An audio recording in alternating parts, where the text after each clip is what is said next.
Welcome friends, আপনাদের আমি আজকে দেখাবো 2K পিউ আপনারা কিভাবে পাইল করবেন, মিক্সচার করবেন সেটা আপনাদের আজকে দেখাবো। এটা হচ্ছে নেরোলেকের, দেখতে পাচ্ছেন। আমি কিন্তু এটা কিন্তু পুরো প্যাক হয়ে আসে। 800 ml পিউ থাকে আর 200 ml হার্ডনার থাকে, দেখতে পাচ্ছেন। আমি কিন্তু 800 ml কিন্তু ঢেলে নিয়েছি আর এই হার্ডনারটা আমি দেবো এখন এই 800 ml এর মধ্যে।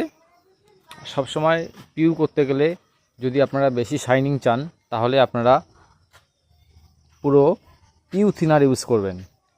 পিউ থিনার ইউজ করলে গ্লেজটা কিন্তু খুব সুন্দর ওঠে। তার জন্য আমরা বলবো সবসময় পিউ থিনার ইউজ করতে। দেখতে পাচ্ছেন আমি কিন্তু 200 গ্রাম হার্ডনার ঢেলে নিয়েছি। এরপরে আমরা পিউ থিনার ঢেলে নেব।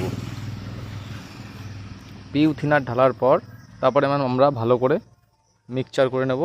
মিক্সচার করে কিন্তু আপনাদের আমি পিউ করে দেখাবো, ম্যাশিংয়ের সাহায্যে পিউ করে দেখাবো কেমন গ্লেজ ওঠে নেরোলেকে 2Kতে। সেটা আপনাদের আমি আজকে দেখাবো, আপনারা দেখতে থাকুন শেষ অবধি। দেখতেই পাচ্ছেন কীভাবে খোলা হচ্ছে।